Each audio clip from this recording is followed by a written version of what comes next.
இங்கிருக்கிறார்கள். London யூகேயிலிருந்து பெனியில் திருச்சபை சார்பாக மன்னிக்க வேண்டும், பிரைம் மினிஸ்டர் சார்பாக இணைந்திருக்கிறார். கர்த்தர் அவருடனும் கூட இந்த வழி நடத்துவாராக.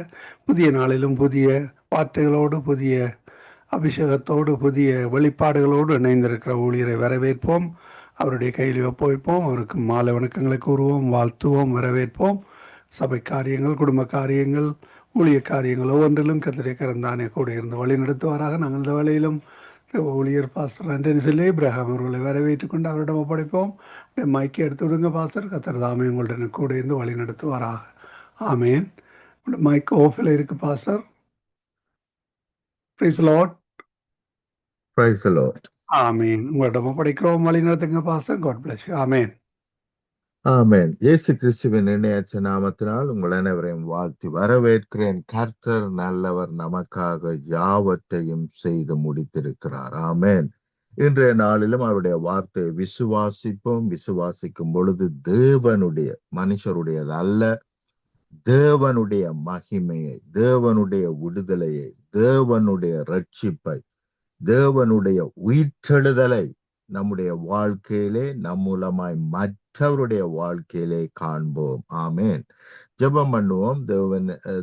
தேவனுடைய வார்த்தைக்காக ஆண்டவரை, இந்த வேளைக்காக உமக்கு நன்றி செலுத்துகிறோம். நீர் நல்லவராய், நன்மை செய்கிறவராய், எங்களை சுற்றி வருகிறவராய் நீர் இருக்கிறீர். உம்முடைய வார்த்தைக்காய் நன்றி. வார்த்தையை அனுப்பி எங்களை உயிர்ப்பிக்கிறவராய், எங்களை ஜெயிப்பிக்க பண்ணுகிறவராய், எங்களோடு கூட இருக்கிறவராய், வார்த்தையாய் எங்களோடு கூட இருக்கிறவராய் இருக்கிறீர். இந்த வார்த்தைகள் இன்னும் அதிகமாய் நம்முடைய இருதயத்திலே விதைக்கப்பட்டு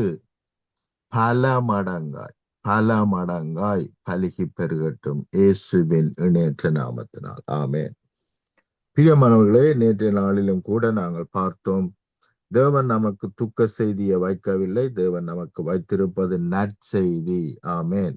ஆகவே அந்த நற்செய்தியை நாங்கள் விசுவாசிக்கும் பொழுது, துச்செய்தியை அல்ல, நற்செய்தியை நாங்கள் விசுவாசிக்கும் பொழுது நிச்சயமாய் தேவனுடைய மகிமையை காண்போம். ஆமேன்.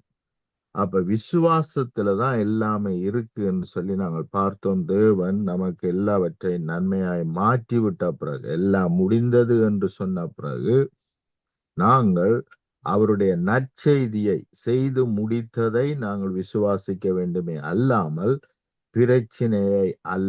பிரச்சனையை தியானிக்க கூடாது, வேதனையை தியானிக்க கூடாது. ஈவந்தோ தேவன் அநேக இடத்திலே என்ன சொல்லுவார், இப்படியாய் காரியங்கள் வர இருக்கிறது என்று சொல்லுவார். நினிவே அழிய போகிறது என்று சொன்னார். ஆனால் தேவ சித்தம் நினிவே அழிவதா? இல்லை. ஆனால் தேவனுடைய பிள்ளைகள் அல்லது அழிய போகிற ஜனங்கள் அதற்காக ஜெபிக்கும் பொழுது, அந்த மீட்புக்காக ஜெபிக்கும் பொழுது, அவர்களுடைய மீட்புக்காக ஜெபிக்கும் பொழுது அழிவு அவர்களை மேற்கொள்ள முடியாது. ஆமென். மாறாக ரட்சிப்பு மேற்கொள்ளும், மீட்பு மேற்கொள்ளும், உயிர்த்தெழுதல் மேற்கொள்ளும், சுகம் மேற்கொள்ளும், விடுதலை மேற்கொள்ளும். ஆமென். ஆனால் தேவன் ஒரு காரியம் அழிய போகிறது என்று சொல்லும் பொழுது தேவன் நமக்கு என்ன செய்கிறார், இந்த தேசத்தின் பாவங்கள் அல்லது சில ஜனங்களுடைய பாவங்கள் 100% வந்துவிட்டது. ஆகவே இனிமேல் அவர்களுடைய முடிவு அழிவு என்பதை நமக்கு காண்பிக்கிறார்.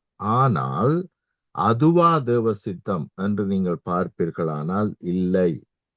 அதிலிருந்து நாங்கள் மீட்கப்பட வேண்டும், விடுதலையாக்கப்பட வேண்டும். துன்மார்க்கன் மரிப்பது எனக்கு பிரியமில்லை. எசேக்கியேலிலே நாங்கள் வாசிக்கிறோம், துன்மார்க்கன் மரிப்பது எனக்கு பிரியமில்லை, அவன் மனம் திரும்பி வாழ வேண்டும் என்று விரும்புகிறேன். ஆமென். ஆகவே யாரும் மரிப்பது தேவ சித்தம் அல்ல. இந்த சிறியரில் ஒருவர் கெட்டு போவதும் பிதாவின் சித்தம் அல்ல. ஆனால் பிதாவின் சித்தம் நடக்கவில்லை. உலகம் முழுக்க பிசாசின் சித்தம் நிறைவேறுகிறது, பிதாவின் சித்தம் நடக்கவில்லை. ஏனென்றால் ஜனங்கள் பிசாசுக்கு இடம் கொடுக்கிறார்களே அல்லாமல் தேவனுக்கு அல்ல. ரட்சிப்புக்கு இடம் கொடுக்காமல் மரணத்துக்கு அவர்கள் தங்களை ஒப்பு கொடுக்கிறார்கள். தெரியாமல் அறியாமல் ஒப்பு கொடுக்கிறார்கள். ஆகவே மரணம் அவர்களை மேற்கொள்ளுகிறது. ஆனால் விசுவாசிப்போமானால், அதற்குத்தான் விசுவாசம் தேவை. நான் சுயநத்திலே இருந்து சுயநத்திலே மறிக்க போறேன் என்றால் எனக்கு விசுவாசம் தேவையில்லை, ஜெபம் தேவையில்லை. ஆனால் நான் விசுவாசித்தால், தேவன் எனக்கு குணம் கொடுத்திருக்கிறார், விடுதலை கொடுத்திருக்கிறார், என்னை உயிர்ப்பித்திருக்கிறார் என்று நான் விசுவாசிப்பேனே ஆனால், நிச்சயமாய் அந்த விசுவாசத்தின்படியே இயேசுவினிடத்திலே வந்த எல்லாருக்கும் அவர் சொன்ன வார்த்தை, உன்னுடைய விசுவாசத்தின்படியே உனக்கு ஆக கடவுது. ஆமென். சில வார்த்தைகளை வாசிப்போம்.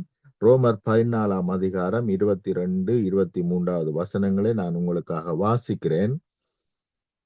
உனக்கு விசுவாசம் இருந்தால் அது தேவனுக்கு முன்பாக உன் மட்டும் இருக்கட்டும்.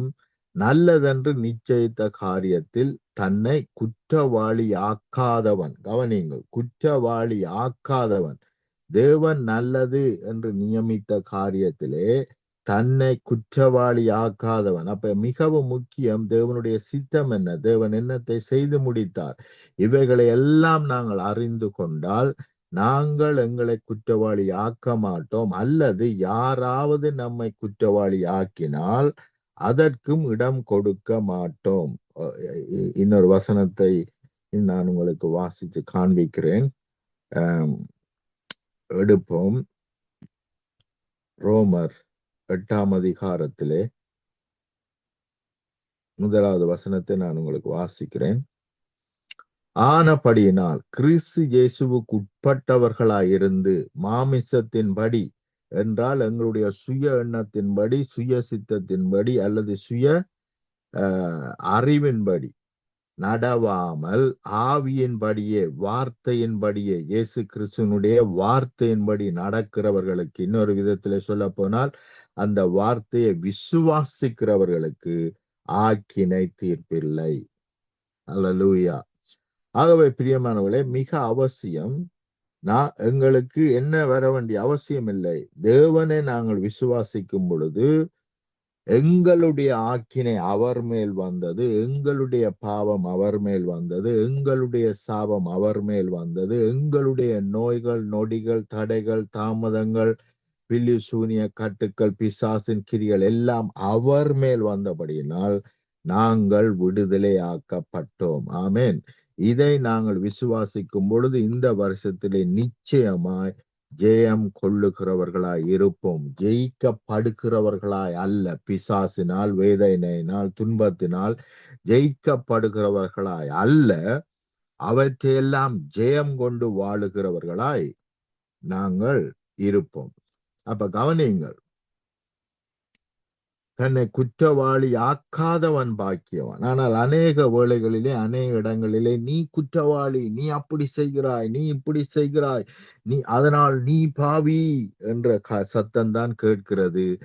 ஆனால் எவ்வளவுக்கு அதிகமா இயேசு என்னை பரிசுத்தமாக்கினார், இயேசு என்னை பிதாவினிடத்திலிருந்து எல்லாவற்றையும் பெற்றுக்கொள்ளத்தக்கதாக தகுதிப்படுத்தினார் என்று நீங்கள் எவ்வளவுக்கு விசுவாசிக்கிறீர்களோ அவ்வளவுக்கு பரிசுத்தமான வாழ்க்கை வாழுவீர்கள், அவ்வளவுக்கு நன்மை அல்லது ஆசீர்வாதமான வாழ்க்கை வாழுவீர்கள். தேவன் என்னை பரிபூரணமாய் குணப்படுத்தி விட்டார், ஒரே பலியினால் என்னை என்றென்றைக்கும் விடுதலையாக்கி விட்டார். என்னுடைய சரீரம் விடுதலையாக்கப்பட்டு விட்டது, என்னுடைய பைனான்ஸ் சூழ்நிலைகள் விடுதலையாக்கப்பட்டது, என் வாழ்க்கையில் இருக்கிற சாபங்களில் இருந்து நான் பூரணமாக்கப்பட்டேன், பூரணமாய் விடுதலையாக்கப்பட்டேன் என்று சொல்லி நான் விசுவாசிக்கும் பொழுது நிச்சயமாய் நான் தேவனுடைய மகிமையை காண்பேன்.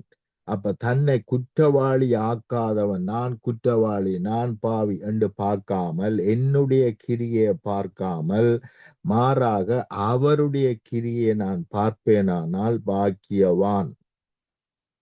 ஆமென். ஆசீர்வதிக்கப்பட்டவன். இன்னொரு விதத்திலே சொன்னால் ஜெயம் கொள்ளுகிறவன். ஆமென். ஒருவன் சமுசயப்படுகிறவனாக புசித்தால், சந்தேகத்தோடு புசித்தால், இன்னொரு விதத்திலே சொன்னால் சந்தேகத்தோடு புசித்தால், விசுவாசம் இல்லாமல் புசித்தால் அவன் விசுவாசம் இல்லாமல் புசிக்கிறபடினால் கவனியுங்கள் பிரியமானவர்களே, இது சாப்பாட்டுக்காக மாத்திரம் சொல்லவில்லை. அநேகர் அதை அப்படியே எடுத்துக்கொள்கிறார்கள். இது படைத்த காரியங்களுக்காக, இது அந்த காரியங்களுக்காக, இந்த காரியங்களுக்கு, அப்படி என்று அல்ல. இது ஒரு காரியத்தை குறித்து அந்த இடத்துல பேசப்பட்டாலும் இது எல்லா சூழ்நிலையிலும் நாங்கள் அப்ளை பண்ண வேண்டிய காரியம். சந்தேகப்படாமல் ஜெபித்தால், நீ மலையை பார்த்து பெயர்ந்து போய் என்று சொல்லி நீ சொன்னதான் நடக்கும் என்று விசுவாசித்தால், சந்தேகப்படாமல் விசுவாசித்தால் அப்படியே உனக்கு ஆகும். ஆமென். அப்ப கவனியுங்கள், அப்ப புசிக்கிறவன் கூட எப்படி புசிக்கணும் என்றால் சந்தேகப்படாமல், இதை சாப்பிட்டால் அது வருமா, இதை சாப்பிட்டால் எனக்கு இது வருமா, ஓ இது கிரந்தி சாப்பாடு, இது அப்படிப்பட்ட சாப்பாடு, இதை சாப்பிட்டா எனக்கு வயிற்று வலி வரும். இப்படி விசுவாசிக்கிறவர்களுக்கு கண்டிப்பாய் வயிற்று வலி வரும். ஏனென்றால் அவர்கள் தவறாய் விசுவாசிக்கிறார்கள். அவர்கள் என்னத்தை விசுவாசிக்கிறார்களோ அது அவர்களை மேற்கொள்ளும்.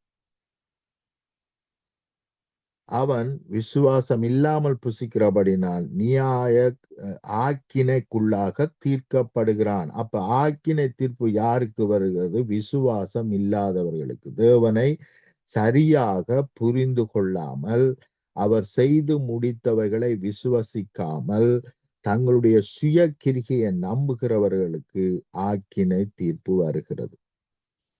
ஆனால் தேவனை நம்புகிறவர்களுக்கோ இவைகள் வர முடியாது, தொட முடியாது, மேற்கொள்ள முடியாது. அதுக்கு பிறகு வசனத்தை வாசிங்க. விசுவாசத்தினாலே வராத யாவும். அப்ப யாவும் என்னத்தை குறித்து பேசுகிறார்? சாப்பாட்டை குறித்து மாத்திரமா பேசுகிறார்? கிடையாது. விசுவாசத்தினால் வராத யாவும் பாவமே. அப்ப எல்லாமே, எங்களுடைய ரட்சிப்பு முதல் கொண்டு எல்லாமே விசுவாசத்தினால்தான் என்ன செய்கிறது? வருகிறது, நம்மை மேற்கொள்ளுகிறது. ஆமென். ஆகவே நீ விசுவாசித்தால் தேவனுடைய மகிமையை காண்பாய். அப்ப சூழ்நிலைகளை அல்ல, அநேக காரியங்களை இந்த உலகத்திலே நீங்கள் கேள்விப்படலாம். ஆனால் அவைகளை விசுவாசிக்கும்படி நாங்கள் அழைக்கப்படவில்லை, தேவனை விசுவாசிக்கும்படி அழைக்கப்பட்டிருக்கிறோம். கவனிங்கள், நினிவேக்கு தீர்க்கதரிசி போய், யோனா போய் சொல்லுகிறான், நீங்கள் எல்லோரும் மரிக்க போகிறீர்கள். ஆனால் ஜனங்களோ தீர்க்கதரிசியை விசுவசிக்காமல், அவர்கள் யோனாவை விசுவசித்திருந்தால், யோனாவை விசுவாசித்து நாங்கள் யோனா சொன்ன வார்த்தையை விசுவாசித்து நாங்கள் எல்லோரும் மரிக்க போகிறோம் என்று அவர்கள் எண்ணி இருந்தால் அவர்கள் மரித்திருப்பார்கள். யோனா என்ன சொல்லவில்லை? நீங்கள் எல்லாரும் மரிக்க போகிறீர்கள், ஆனால் தேவனை விசுவாசிப்பீர்களானால் நீங்கள் ஜீவித்திருப்பீர்கள் என்று நல்ல செய்தி யோனா சொல்லவில்லை. ஆகவே ஜனங்கள் அந்த செய்தியை விசுவாசித்திருந்தால், நாங்கள் எல்லோரும் யோனா சொன்னபடி தேவன் யோனா என்று ஊழியக்காரனுக்கு வெளிப்படுத்தி விட்டார். ஆகவே அவர் சொன்னதின்படி நாங்கள் எல்லாம் மரிக்க போகிறோம் என்று சொல்லி அவர்கள் நினைத்திருந்தால், விசுவாசித்திருந்தால் அவ்வளவு பேரும் மரித்திருப்பார்கள். மாறாக அவர்கள் யோனா மீதும் யோனா சொன்ன மரணத்தின் மீதும் போக்கஸ் பண்ணாமல், ஒருவேளை நாங்கள் மனம் திரும்பினால் இந்த தேவன் எங்களை ரட்சிப்பார், மீட்பார். அப்ப கவனிங்கள், யோனா சொன்ன தீர்க்க தரிசனம், நீங்கள் எல்லாரும் அழிந்து போவீர்கள். ஆனால் ஜனங்களும் ராஜாவும் விசுவாசித்தது என்ன? நாங்கள் தேவனை தேடினால், தேவனை விசுவாசித்தால் நிச்சயமாய் நாங்கள் மீட்கப்படக்கூடும் என்று சொல்லி அவர்கள் விசுவாசித்தார்கள். ஆகவே அவர்கள் என்ன செய்தார்கள்? மனம் திரும்பினார்கள். மனதை திருப்பினபடினால் தேவனை நோக்கி, அவருடைய ரட்சிப்பை நோக்கி, அவருடைய மீட்பை நோக்கி, அவரே உயிர்த்தெழுதல், அவரே மீட்பு, அவரே என்னுடைய பாவத்தின் மன்னிப்பு என்று சொல்லி அவரை நோக்கி பார்த்தபடியினால் வரவேண்டிய மரணம் அவர்களை தொட முடியவில்லை, வரவேண்டிய சாபம் அவர்களை தொட முடியவில்லை. வர வேண்டிய நோய்கள், நொடிகள், அழிவுகள், பிசாசின் கிரியைகள் அவர்களை தொட முடியவில்லை. மாறாக அவர்கள் ரட்சிக்கப்பட்டார்கள், மீட்கப்பட்டார்கள், வாழ்வடைந்தார்கள். ஹல்லேலூயா. அப்ப கவனியுங்கள், அந்த தீர்க்கதரிசி சொல்லுகிறார், இந்த தீர்க்கதரிசி சொல்லுகிறார். இன்றைக்கு எத்தனை தீர்க்கதரிசி வந்து என்ன சொல்லுகிறார்கள்? ஓ சாரி, நாங்கள் அப்படி சொன்னோம், நான் தவறாக இன்டர்பிரேட் பண்ணி விட்டேன், ஆனால் நடக்கவில்லை. ஓ, கர்த்தர் அப்படியாக சொன்னார், அழிவு வரப்போகிறது 2025 என்று அவர் சொன்னதாக நான் நினைத்து தவறாக அதை புரிந்து கொண்டு தவறாக சொல்லிவிட்டேன். ஏனென்றா நடக்கவில்லை. இவர்கள் சொன்ன நிறைய காரியங்கள் நடக்கவில்லை. ஆகவே இப்படியான தீர்க்க தரிசனங்களை நம்பி தயவு செய்து ஏமாந்து போக வேண்டாம், வஞ்சிக்கப்பட வேண்டாம். அநேக தீர்க்க தரிசனங்கள் தவறாக சொல்லப்பட்டு கொண்டிருக்கிறது. ஆனால் தேவனோ என்ன செய்கிறார்? நடக்க போற காரியங்களை தேவன் வெளிப்படுத்திவிட்டு அதற்காக நாங்கள் ஜெபிப்போமானால், தேவனை விசுவாசித்து செயல்படுவோமானால் நிச்சயமாய் நாங்கள் மீட்கப்படுவோம். ஆதியாமத்திலே நான் நேற்றைய நாளிலும் சொன்னேன், யோசேப்பு பார்வோனுக்கு வெளிப்படுத்தப்பட்டது 7 காளைகள், கொழுத்த காளைகள் புறப்பட்டு வருகிறது நதியிலிருந்து. அதற்கு பிறகு அவலட்சணமான 7 காளைகள் புறப்பட்டு வந்து இந்த செழிப்பா இருந்த 7 காளைகளையும் பட்சித்து போட்டது என்று வாசிக்கிறோம். இந்த தரிசனம் வந்த பிறகு யோசேப்பு இலகுவாய் அதை டிரான்ஸ்லேட் பண்ணி, ஆகவே நீங்கள் எல்லாரும் அழிந்து போக போகிறீர்கள், அல்லது 7 வருஷத்திலே இந்த பஞ்சம் எல்லாரையும் மேற்கொண்டு அழிக்க போகிறது என்று மாத்திரம் சொல்லாமல், இதை பிசாசு கொண்டு வர இருக்கிறான் என்று அவர் சொல்லவில்லை. எனிவே, ஆனால் இவற்றில் இருந்து நீங்கள் விடுதலையாக கூடும் என்று சொல்லி அவர் சொல்யூஷனை பேசுகிறார். இவற்றில் இருந்து விடுதலையாக கூடும், இவற்றால் நீங்கள் அழிக்கப்பட வேண்டும் என்பது தேவ சித்தம் அல்ல. யாரும் அழிந்து போவது, எதுவும் அழிந்து போவது தேவ சித்தம் அல்ல. பிசாசானவன் அல்லது திருடன் திருடவும் கொல்லவும் அழிக்கவும் வருகிறான். யோவான் 10:10, நானோ உங்களுக்கு ஜீவன் உண்டாயிருக்கவும் அது பரிபூரணப்படவும் வந்து. அப்ப மறுபடியும் நாங்கள் எங்களை ஞாபகப்படுத்தி கொள்ள வேண்டியது என்னென்றால், ஒரு காலம் அழிவை தேவன் கொண்டு வரவில்லை, அழிக்கும்படி தேவன் வரவில்லை. எலியா போல, இயேசுவே எலியாவை போல யாக்கோப்பு கேட்கிறார் இயேசுவினிடத்திலே, ஜோவான் யாக்கோப்பு. அப்ப கேட்கினம், எலியாவை போல நாங்கள் நெருப்பை இறக்கி இந்த ஜனங்களை அழிக்க எங்களுக்கு உத்தரவு கொடும் என்று ஜெபிக்கிறார். அப்பொழுது இயேசு சொன்னது என்ன? மனுஷகுமாரன் மனுஷர்களை அழிக்க அல்ல, அவர்களை அழிவில் இருந்து ரட்சிக்கவே வந்தார். ஹல்லேலூயா. அப்ப தேவ சித்தம் என்ன என்பதை தெளிவாக புரிந்து கொள்வோமானால் பிசாசுக்கு இடம் கொடுக்க மாட்டோம். தேவன் அழிக்க வரவில்லை. மறுபடியும் தேவன் சொல்லுகிறார், நான் பூமியை அழிக்க வரவில்லை, ஜனங்களை அழிக்க வரவில்லை. இயேசு ஜனங்களை அழிப்பதற்காக அனுப்பப்படவில்லை. நாங்கள் எல்லோரும் இயேசு மூலமாய் ரட்சிக்கப்படுவதற்கு, உலகம் முழுவதும் இயேசு மூலமாய் ரட்சிக்கப்பட வேண்டும் என்பதற்காகவே இயேசு கிறிஸ்து இந்த பூமிக்கு வந்தார்.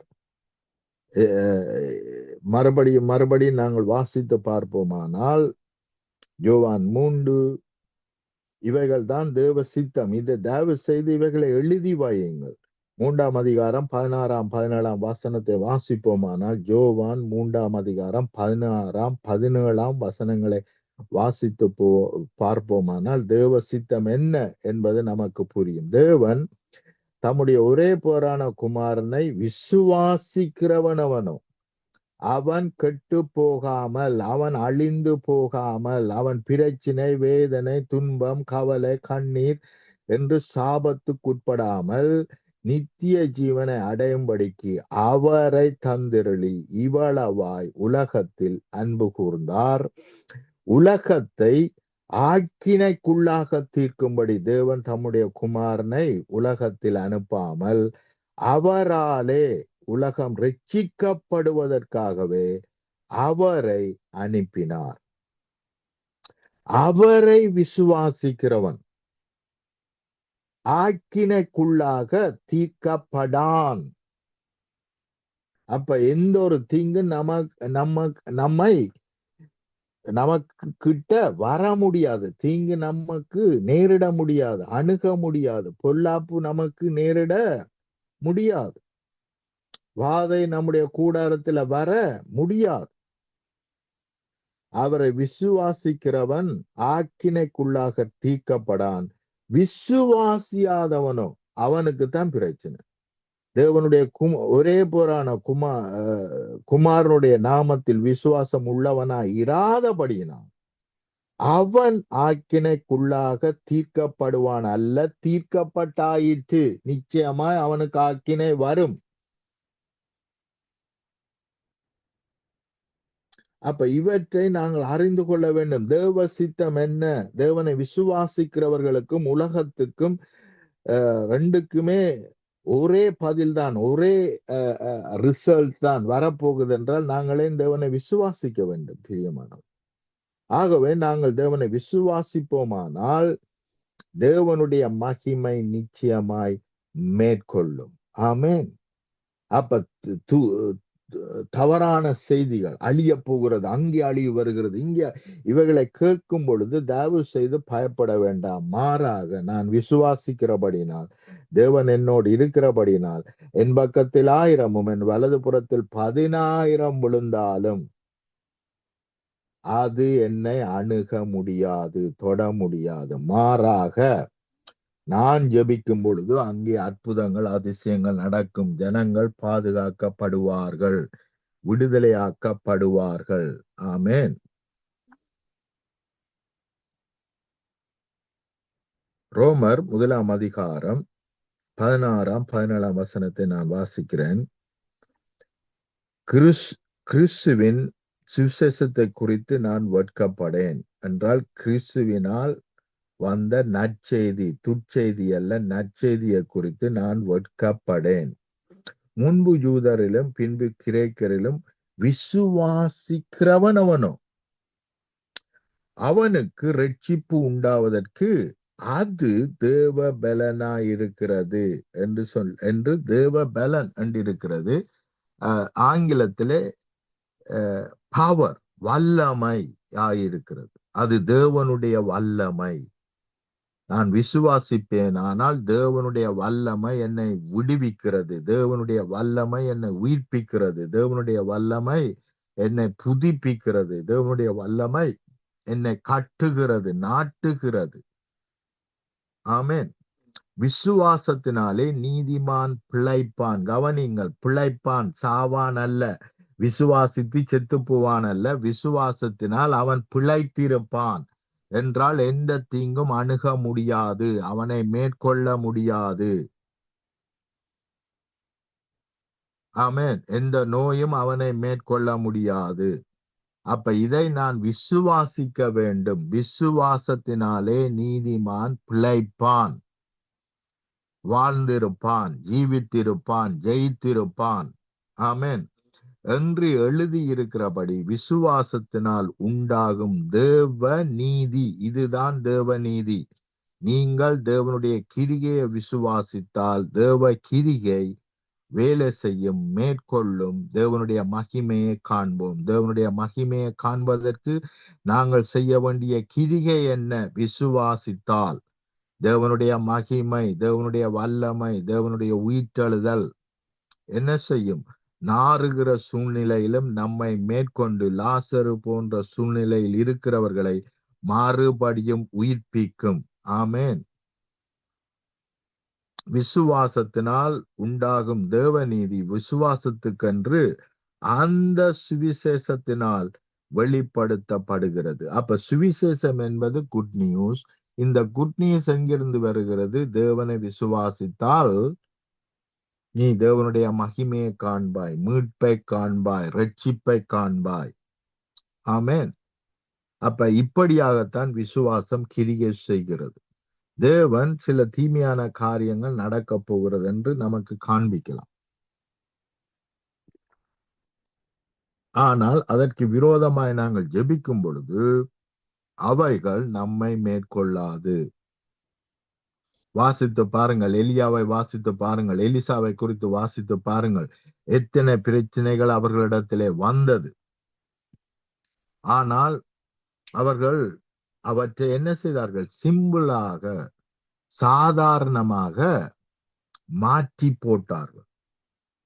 எலியாவின் இடத்திலே சாரிபாத் விதவை மகனை கொண்டு வந்து கொடுத்து என்ன சொல்லுகிறாள்?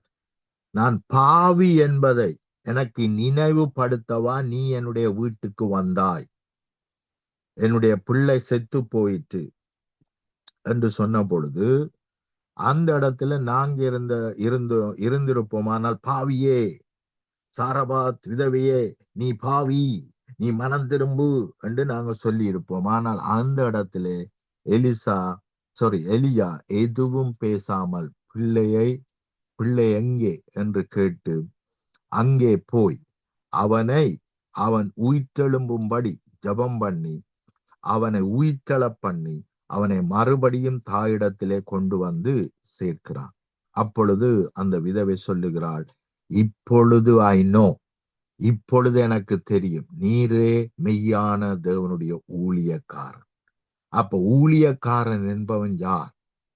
துக்க செய்தியை பேசுகிறவன் அல்ல, நற்செய்தியை பேசுகிறவன், ஜீவனை பேசுகிறவன், மரணத்தை அல்ல, ஜீவனை பேசுகிறவன். தேவனுடைய பிள்ளைகள் யார்? ஜீவனை பேசுகிறவர்கள், மரணத்தை அல்ல, பிசாசின் கிரியைகளை அல்ல, ஜீவனை பேசுகிறவர்கள். அவர்கள் ஜீவனை பேசும் பொழுது அங்கே ஜீவன் உண்டாயிருக்கிறது. தேவனோடு பிள்ளைகளோடு கூட தேவன் இருக்கிறார். அப்ப தேவனுடைய பிள்ளைகள் என்னத்தை பேச வேண்டும்? ஜீவனை பேச வேண்டும். அல்லேலூயா. ஆனால் அநேக வேளைகளிலே நாங்கள் ஜீவனை பேசாமல் மரணத்தை பேசிக் கொண்டிருக்கிறோம். அதைத்தான் நாங்கள் விசுவாசிக்கிறோம்.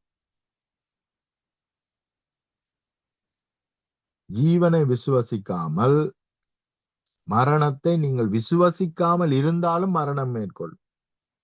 ஆனால் ஜீவனை விசுவாசித்தால் மரணம் நம்மை மேற்கொள்ள முடியாது. ஆனால் தான் கிறிஸ்து நம்முடைய ஜீவனாய் இருக்கிறார், நமக்கு ஜீவன் கொடுக்கிறவராய் இருக்கிறார் என்றால் மரணத்தை நிர்மூலமாக்குகிறவராய் இருக்கிறார். மரணத்தில் இருந்து, இருளில் இருந்து நம்மை விடுதலையாக்குற தேவனாய் இருக்கிறார். ஆமென்.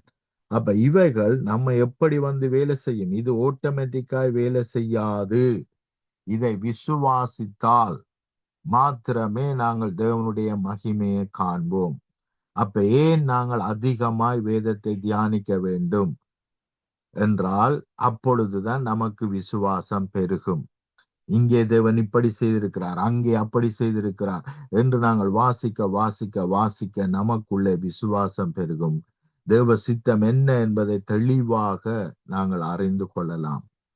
அப்படி அறிந்து கொள்ளும் பொழுது நாங்கள் தைரியமாக தேவ வசனத்தை பேசலாம், விசுவாசித்து பேசலாம். நாங்கள் விசுவாசித்து பேசினதின்படியே நம்முடைய வாழ்க்கை இருக்கும், நடக்கும். ஆமென்.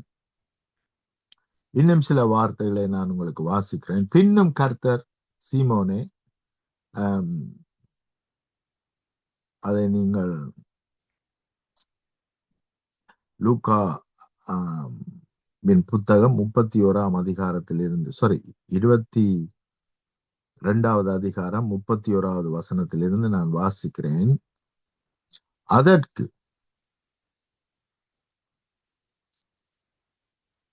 பின்னும் கர்த்தர், சீமோனே சீமோனே, இதோ கோதுமையை சுளகினால் புடைக்கிறது போல சாத்தான் உன்னை புடைக்கும்படிக்கு உத்தரவு கேட்டுக்கொண்டான். நானோ உன் விசுவாசம் ஒளிந்து போகாதபடிக்கு உனக்காக வேண்டிக் கொண்டேன். அப்ப கவனிங்கள், இயேசுவுக்கு ஒரு வெளிப்பாடு வருகிறது. அந்த வெளிப்பாட்டின்படி பிசாசானவன் என்ன செய்ய போகிறான்? பேதுருடைய விசுவாசத்தை இல்லாமல் பண்ணும்படி கிரியை நடப்பிக்க போகிறான். எப்படி ஆதாம் ஏவாளுடைய விசுவாசத்தை இல்லாமல் பண்ணும்படி கிரியை செய்தானோ, அதே போல பேதுருடைய வாழ்க்கையிலும் அவனுடைய விசுவாசத்தை இல்லாமல் பண்ணும்படி கிரியை செய்ய போகிறான் என்று இயேசு அறிந்த பொழுது, வெளிப்பாட்டை பெற்ற பிறகு அவர் சும்மா இருக்கவில்லை. நானோ உன் விசுவாசம் ஒளிந்து போகாதபடி, பிசாசு அழிக்க வருகிறான், ஆனால் நானோ உன்னுடைய விசுவாசம் ஒளிந்து போகாதபடி உனக்காக வேண்டிக் கொண்டேன். அப்ப தீய காரியங்கள் ஒருவேளை நடக்க போகுது என்று தேவன் நமக்கு வெளிப்படுத்தினால், ஐயோ நடக்க போகிறது, தேவன் எனக்கு வெளிப்படுத்தி விட்டார், ஆகவே அப்படித்தான் நடக்கும் என்று, நான் ஒரு தீர்க்கதரிசி என்று நம்மை வெளிப்படுத்துவதற்காக, நாம் ஒரு தீர்க்கதரிசி என்று உலகத்துக்கு பிரகடனம் பண்ணுவதற்காக தேவன் நமக்கு இதை வெளிப்படுத்தாமல், இதில் இருந்து விடுதலையாகும்படி, அந்த விடுதலைக்காக ஜெபிக்கும்படிக்கே தேவன் இவைகளை நமக்கு வெளிப்படுத்துகிறார். அதைத்தான் இயேசுவும் செய்தார். அவனுடைய விசுவாசம் அழிய போகிறது என்று தெரிந்து, அந்த விசுவாசம் அழிந்து போகாதபடிக்கு பிசாசின் கிரிகைகள் பேதுருடைய வாழ்க்கையிலே மேற்கொள்ளாதபடிக்கு, அவன் தேவனை விட்டு விலகி போகாதபடிக்கு என்ன செய்கிறார்? ஜெபிக்கிறார் என்று நாங்கள் பார்க்கிறோம். அப்ப இன்றைய நாளிலும் பிரியமானவர்களே, அநேக விதமான துக்க செய்திகளை நாங்கள் கேட்கலாம். அது நடக்க போகுது, இது நடக்க போகுது. நீங்க எந்த செய்தியை எடுத்து பார்த்தாலும் அப்படியான செய்திகள் தான் இந்த உலகம் முழுக்க பரவுகிறது. ஏனென்றால் பிசாசு பயத்தை உருவாக்க வேண்டும். பயத்தின் நிமித்தம் எல்லோரும் தவறான செய்தியை வாயை துறந்து நம்பி பேச வேண்டும். எவ்வளவுக்கு நாங்கள் தவறான செய்தியை நம்பி வாயை திறந்து பேசுகிறோமோ, அவ்வளவுக்கு தேவனுடைய வார்த்தை நிறைவேற முடியாது, திட்டங்கள் நிறைவேற முடியாது, நன்மைகள் மேற்கொள்ள முடியாது. சகரியாவை குறித்து நாங்கள் வாசிக்கிறோம். எலிசபெத்தினுடைய கணவன் ஜோன் த பேப்டிஸ்ட் உடைய தகப்பன், அவரிடத்திலே ஏஞ்சல் வந்து சொல்லுகிறான், உமக்கு நற்செய்தியை அறிவிக்க வந்தேன். கவனிங்கள், அவர் சொல்ல வந்தது நற்செய்தியை அறிவிக்க வந்தேன். உன்னுடைய ஜெபம் கேட்கப்பட்டது, உனக்கு பிள்ளை உருவாக்கப்பட போகிறது என்று சொன்னோன்ன அவர் வாயை துறந்து பேசினது எல்லாமே அவவிசுவாசம். அப்ப அதனால வாயை துறந்து அவவிசுவாசத்தை பேசி என்ன செய்ய போகிறான்? தேவ ஆசீர்வாதத்தை இவன் தடுக்க போகிறான் என்று தெரிந்த தேவனுடைய தூதன் அவனுடைய வாயை கட்டி போட்டான் என்று நாங்கள் பார்க்கிறோம். அப்ப எவ்வளவு முக்கியம்! பிசாசு நம்முடைய வாயை துறந்து பேசி, தவறான வார்த்தைகளை, அவவிசுவாசங்களை பேசி என்ன செய்கிறான்? தேவ ஆசீர்வாதம் நம்மை வந்து மேற்கொள்ள முடியாதபடிக்கு தடைகளை கொண்டு வருகிறான். வெதர் சரியில்லை, அதனால எனக்கு காய்ச்சல் வரப்போகுது. வெதர் சரியில்லை, அதனால எனக்கு தடிமல் வரப்போகுது. வெதர் சரியில்லை, இப்படி நான் நினைப்பேனானால் அதுதான் என்னை மேற்கொள்ளும். எது சரியோ எது சரியில்லையோ, கிறிஸ்து எனக்குள் இருக்கிறார், எனக்குள்ளே பரிபூரணம் உண்டாயிருக்கிறது. ஆகவே எந்த வைரஸும் என்னை தொட முடியாது, எந்த நோயும் என்னை தொட முடியாது. சில பேர் நாங்கள் வயதாகி போய்விட்டோம், ஆகவே வயதாகி போனபடினால் இவைகள் எல்லாம் நமக்கு வருந்தானே என்று நச்சுரலை நம்புகிறார்கள். அதிகமாய் தேவனை நம்புவதை பார்க்கலாம். உலகத்தை நம்புகிறார்கள், தேவனை நம்புவதை பார்க்கிறோம். ஆனால் தேவனை நம்ப வேண்டும், அவருடைய வார்த்தையை நம்ப வேண்டும். ஒரே பலியினால். கவனியுங்கள், இந்த வார்த்தை எத்தனையோ மிரக்கலை கொண்டு வந்து விட்டது. நான் என்னுடைய கண்களினால் பார்த்திருக்கிறேன். அநேகருக்கு இந்த வார்த்தையை கொடுத்திருக்கிறேன். அவர்கள் எல்லோரும் எனக்கு சாட்சி சொல்லி இருக்கிறார்கள். தயவு செய்து இந்த வார்த்தையை பிடித்து கொள்ளுங்கள். எபிரேயர் 10:14 ஒரே பலியினால், கிறிஸ்து என்னும் ஒரே பலியினால் நம்மை என்றென்றைக்கும் பூரணப்படுத்தி இருக்கிறார். என்னுடைய ஆவிக்குரிய வாழ்க்கை, என்னுடைய அஹ், அஹ், சரீர பிரகாரமான வாழ்க்கை, என்னுடைய ஆத்துமா, இவைகள் எல்லாம் பூரணமாகிவிட்டது என்று ஒவ்வொரு நாளும் எப்பொழுதும் அறிக்கை பண்ணிக்கொண்டே இருங்கள். நிச்சயமாய் தேவனுடைய மகிமையை காண்பீர்கள். ஆமென். ஜெபம் பண்ணுவோம். அன்பின் பிதாவே, இந்த வேலைக்காக உமக்கு நன்றி. உம்முடைய வார்த்தைகளுக்காய் நன்றி. விசுவாசத்தினால் வராதது எல்லாமே பாவம். ஏனென்றால் விசுவாசத்தினால் தான் நீர் செய்து முடித்த யாவற்றையும் எங்களால் பெற்றுக்கொள்ள முடியும். அதிலே வளர முடியும். அதிலே பலுகி பெருக முடியும். ஆகவே நாங்கள் உம்மை விசுவாசிக்கிறோம். உம்முடைய ஒரு பலியினால், ஒரே பலியினால் எங்களை என்றென்றைக்கும் பூரணமாக்கி இருக்கிறீர். ஆகவே அந்த பூரணம் எங்களுடைய சரீரத்தை, சரீர பிரகாரமான வாழ்க்கையை, ஆவிக்குரிய வாழ்க்கையிலே நமக்கு பரிபூரணத்தை உண்டாக்கட்டும். எங்களுடைய ஆவி, ஆத்மா, சரீரத்திலே பரிபூரணம் உண்டாயிருக்கட்டும். நாங்கள் கையிட்டு செய்கிற காரியங்களிலே பரிபூரணம் உண்டாயிருக்கட்டும். இந்த தேசத்திலே, நாங்கள் வாழுகிற தேசத்திலே பரிபூரணம் உண்டாயிருப்பதாக இயேசு கிறிஸ்துவின் இணையற்ற நாமத்தினால். ஆமென், ஆமென், ஆமென். ஆமீன், ஆமீன். கர்த்தருடைய சித்தப்படி நடக்கின்ற பொழுது கர்த்தர் தாமே எங்களுடன் கூட இருந்து ஆசீர்வதிப்பார், வழி நடத்துவார், நேர் வழியை காட்டுவார். அதற்காக நன்றி செலுத்துவோம். கர்த்தருடைய வார்த்தைகள் எடுத்து வந்து விதைத்திருக்கிறீர்கள். கர்த்தருடைய சித்தப்படி நடந்த தீர்க்கதரிசிகள், ஊழியர்களை நாங்கள் முன்னதாக காண்கிறோம். அதற்காக நன்றி செலுத்துகிறோம். அடுத்து வந்த வார்த்தைக்காக நன்றி செலுத்திக் கொண்டு நாங்கள் திரும்பமாக நாளில் இதே வழியில் சந்திப்போம் பாஸ்டர். அதுவரையும் தேவசமாத்த கூறுகிறோம், வாழ்த்துகிறோம், ஆசீர்வதிக்கிறோம். கர்த்தருடைய கரத்திலே உங்கள் குடும்பத்தாரையும் ஒப்புவித்துக் கொண்டு நாங்கள் திரும்பமாக உங்கள் ஊழியங்களையும் ஒப்புவிக்கிறோம். நாளிலே திரும்பமாக சந்திப்போம் பாஸ்டர். அதுவரையும் தேவசமாத்த கூறுகிறோம், வாழ்த்துகிறோம், ஆசீர்வதிக்கிறோம். God bless you, pastor. Amen. Amen. We are blessed. ஆமென். அருமையானவர்களை, இதுவரை நேரம் எங்களுடன் இந்த ஊழியர் பாஸ்டர் ஆண்டனி செல்லி இப்ராஹிம் அவர்கள் லண்டன் யூகேயிலிருந்து இணைந்து பிரைம் மினிஸ்டர் சார்பாக எடுத்து வந்த தேவ செய்திக்காக நன்றி செலுத்துவோம். பெற்றுக்கொண்டோம் என்ற அந்த விசுவாசத்தோடு கேட்டுக்கொண்டிருந்த ஒருவர் சார்பிலும், மறு உழைப்பில் கேட்க போன்ற ஒரு சார்பிலும் ஊழியரையும் குடும்பத்தாரையும் வாழ்த்தி கொண்டு அடுத்த நிகழ்ச்சி கூட கடந்து செல்ல இணைகிறார். நன்றிகளையும் வாழ்த்துக்களையும் கூறி விட வருவோம். God bless you, pastor. Amen.